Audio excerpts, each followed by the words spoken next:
The big winners of tomorrow will be those who actually look at this moment in time as an opportunity and start experimenting, start playing, start having fun with it, start being fearless around it.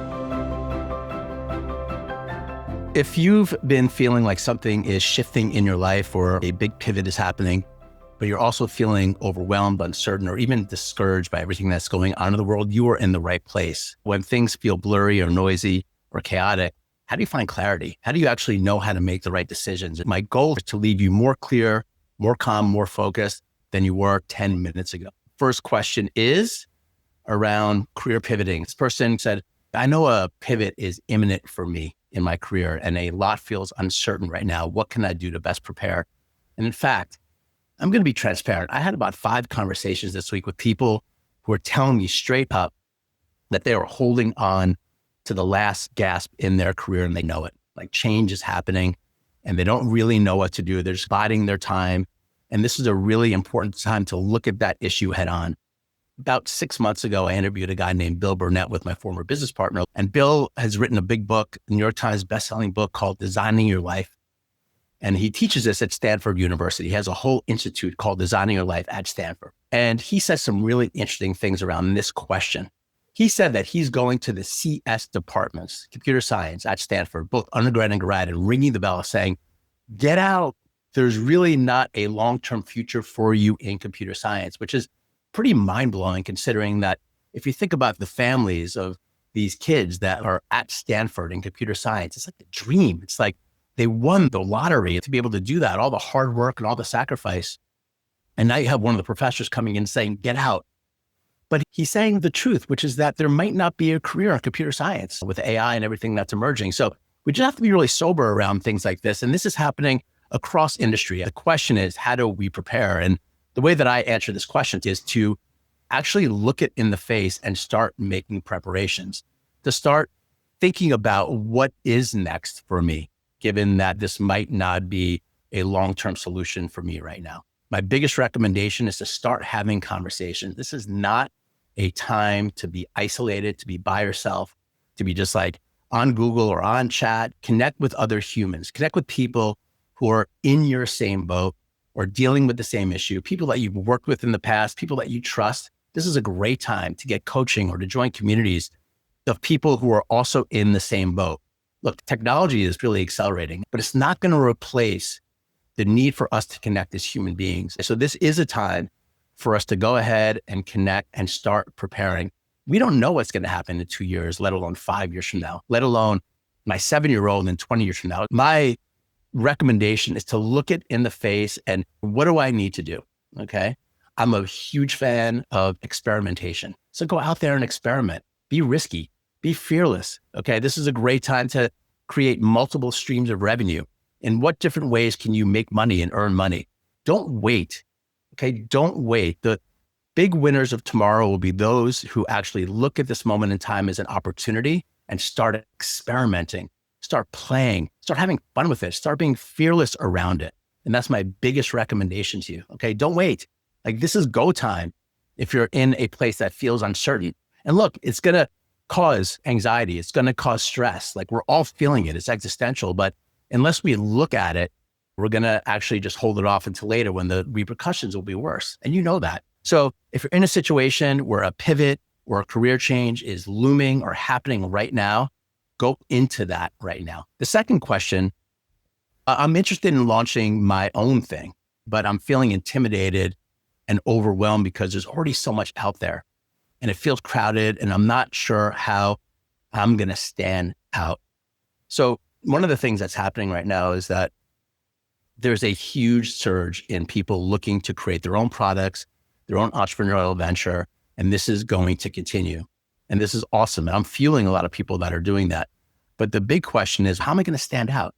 It really creates a lot of imposter syndrome, a lot of doubt in one's ability to stand out and actually have an impact or make that business or whatever. But we got to be able to get rid of that. Okay. We got to be able to get rid of that fear, get rid of that imposter syndrome, and actually just go ahead step by step and try. Because here's what I found in all these years of training entrepreneurs and people that are coaches and doing all kinds of things is that what's unique about you and what's unique about me is that we're just unique. We have our own unique way to express things, to build businesses, to move the needle for people, to create products. And that's really what people buy into, is the essence of the individual. So even though AI is coming and it's like creating so much more content, we are still magnetized by human beings that speak truth. So speak your truth, find your authentic voice, find your authentic business, like really find your essence right now and have that be the driver of what you want to go out and do. Okay. So you have talents and gifts right now that can lead you to the promised land, but we often get buried with fear and doubt and limitation that actually holds us back from doing it. In fact, if you're going to go out and try to create your own thing in some way, you're going to meet the fear and the limitation and the doubt. This is what it's designed to do. Read any book on entrepreneurship, but you're going to literally meet all the things that hold you back from being great. And so that's actually what this is meant to do. So cross that divide. And again, my biggest recommendation on this is to get support. Do none of these things by yourself. The last question is, how do I deal with all the bad news and negativity out there? It's everywhere. And the people around me tend to focus on so much bad stuff that it brings me down. What do you recommend? And I have a really specific way of dealing with this, which is not to intentionally focus so much of my time and energy on all of the negative stuff. And a lot of people come back to me and say, hey, that's really selfish. We need to be out there. We need to be fighting the good fight publicly. But what I found is that when you're ensconced at all that negative stuff and in the polarity itself, it tends to limit our ability to be free internally, to be able to actually feel energized and motivated to do what we need to do. Selfishness, from my standpoint, is a really good thing. This is a time to focus on yourself, to actually find your joy and your passion and your unique voice in what you want to do. And that requires us to be able to put some level of blinders on all the negativity out there. It requires us to create some boundaries about how we're engaging with the news and social media, even around how we're engaging with others in our lives. Like, it's okay to have boundaries around people who are just bringing a lot of negativity. But when you start to take action and you start to remove yourself from those conversations and those people, and you do focus on yourself and you ask yourself the questions that we're talking about here, what do I need to do? How do I find my optimism, my energy? How do I find my voice and start taking more positive action? It's the most common response you get from people that are like, oh, you're ignoring what's happening in the world. You're not in the fight. You're just like removing it and focusing on yourself. It's not true at all.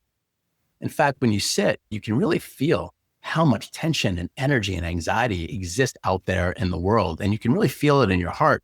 It doesn't mean that you need to focus on it all day, but then you bring that back in and you ask yourself, what can I do?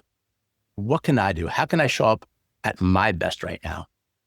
And my argument is that showing up at your best is when you're optimistic, you're positive, you're solution oriented, you're looking at things with the viewpoint of we are going to make it. And there's a lot of good things happening in the world beneath the rubble of what is in our face publicly.